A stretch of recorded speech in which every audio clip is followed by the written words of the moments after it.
But got this about a 50-pound wahoo here. Nice one we caught it right from BEC. You see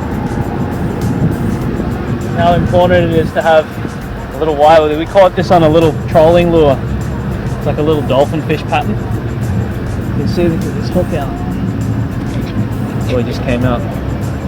Put about a 3-inch piece of cable there, crimped onto the mono, but it still looks like it's mono rig. That way when the wahoo hits it, you see that teeth saved our butts there. If it was crimped straight onto the mono, there would have been no way we would have landed that fish, because these teeth here are razor sharp. These are the fastest fish in the ocean, and they have a scissor jaw. See that? When it closes, it's like a scissor. It's pretty sharp. Anyway, I'll show you how to clean him up. Scrape a few of the scales off.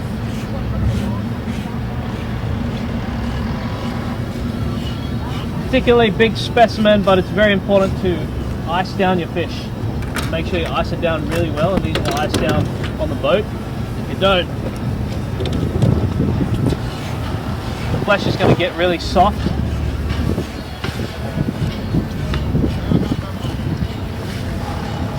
And it will break apart on you.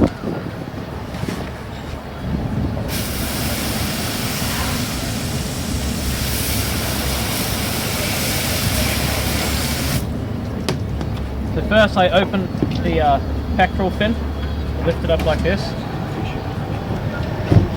put the knife right behind here, and I cut back towards the head, trying to get as much meat as possible, just to there like that.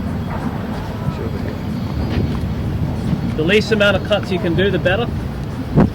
Come up in here in the belly, trying very carefully not to actually pierce the stomach cavity, because you might bust open some of the guts, and you don't want that on your flesh. Just cut it open like that. You see he's pretty hungry. Pull all this stuff out just to get it out of the way. See that green stuff here? You don't want to bust that, so it'll get all through your flesh. So what I'll actually do is cut it out, throw it in the macerator. Alright, now we'll come down to the tail here. We'll meet where the anal fin meets the rest of the body, past the stomach cavity. Just follow it down and you can feel the bones. Feel it, I can feel the rib bones on my knife. 2 cuts, so you want to try and do the least amount of cuts as possible. So the more cuts you do, the more sawing you do, you wreck the flesh. So if you come around on this side, you see a little bit better.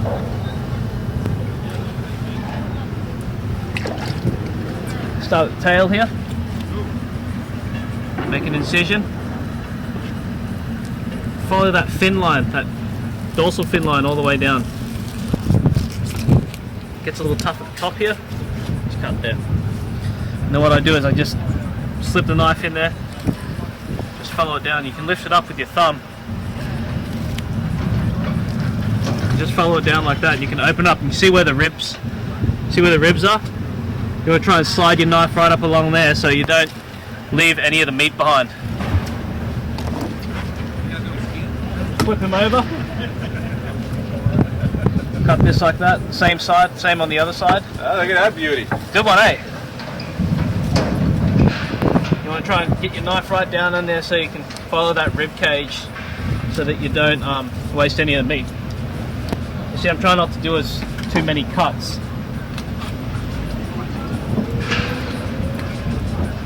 Another trick is very important is you leave that side of the fish on the actual fish until you're ready to cut it off, because if you take this fillet off, the fish is going to be sitting wonky like that on the table.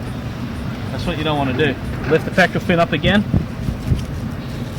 cut back towards the head, try and savour some of that meat. What I can do is just make the first cut in here like this and run it down. Run it down the dorsal fin again. All the way down. Try and do one cut. Do too many cuts, you're gonna ruin it. Following that rib bone again. See the ribs right there? Spin them around. Big fish, they gotta move with the fish. I already got that part. Alright, now to take the actual fillet off the fish, all you want to do, stick your knife all the way through, and don't hold it flat because you're going to take up a lot of the thing. You hold it on a slight angle and bend it down. See how I'm doing that? Bend it down towards the bone.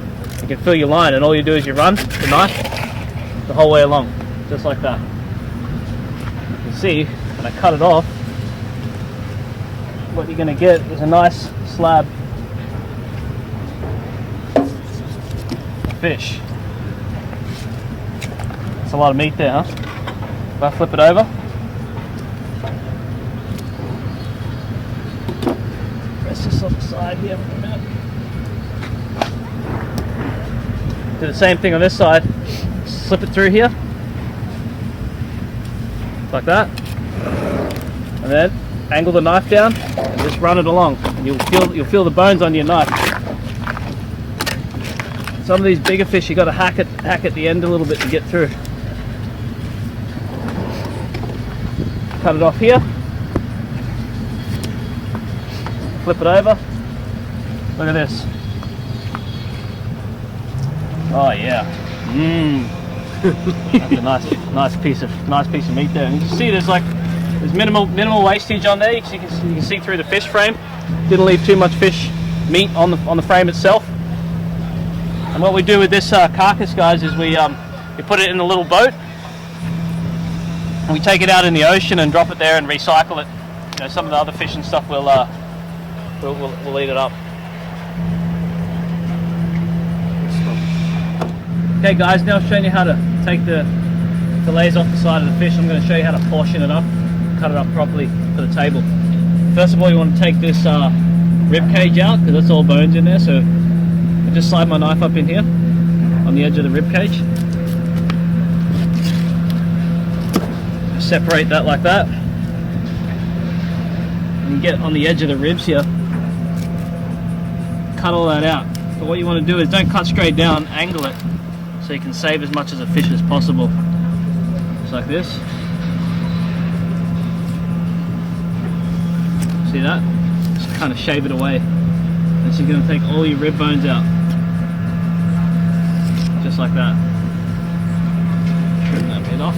That can all go in the macerator for later.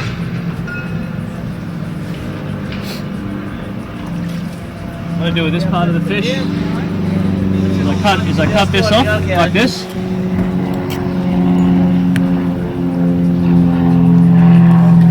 Cut straight down, shave off a little bit of skin, you see. Skin it like this. Cut down on either side of the rib cage. Turn the knife. Take the skin off.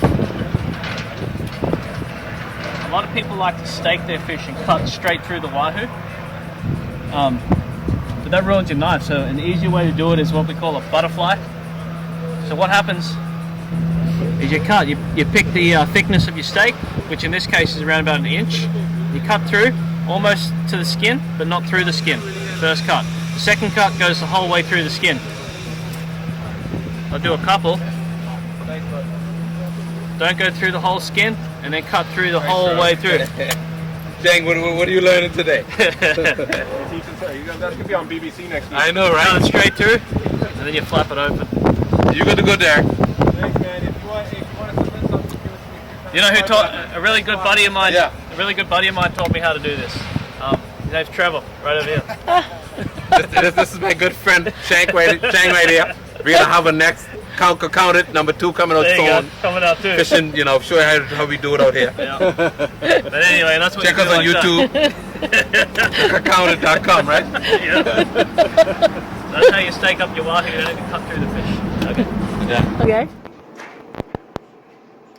All right. So now that we've cleaned the fish and you've taken what you wanted for dinner, it's important to look after your fish when you freeze it. A lot of people just get a Ziploc bag and jam all their fish in a Ziploc bag and throw it in the freezer, and it bunches up in a ball, and all that does is it allows the freezer to kill the fish and create a lot of frostbite because there's a lot of air in the bag. The best way to look after your fish for freezing is to clean it properly, okay, dry it all up, and then vacuum seal it. Now vacuum sealing, and the whole reason behind that is you use these bags and this special vacuum seal machine here to actually take all of the air out of the bag that will be freezing the fish. That way you won't get freezer burn. Very important is that you need to lay the fish flat in the bag and make sure that there's a lot of air channels that the vacuum seal machine can take it out. So make sure the fish is flat. Don't fold it all up and chuck it in a ball like that.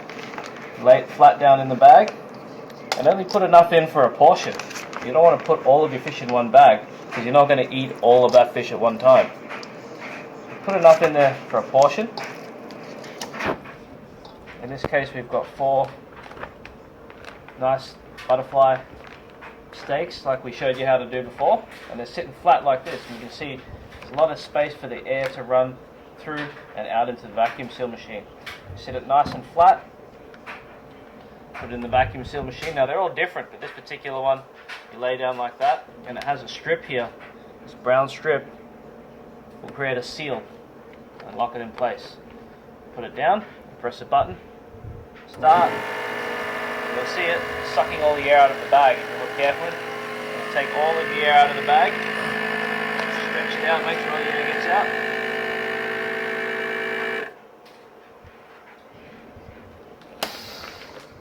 Just like that. And voila. That's what you do. You can see all the air's out of it. It's sitting nice and flat. That's going to freeze well.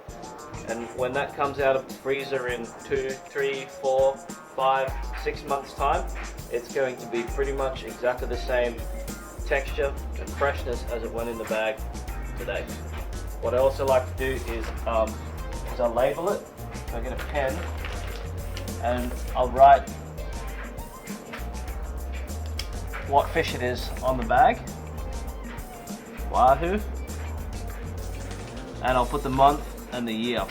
So this is the month of February. That way when it's sitting in the freezer and if you've got more fish, you can rotate your stock and you can use the stuff that you caught first. Obviously use the older stuff before the newer stuff. But yeah, that's how you properly seal and clean your fish.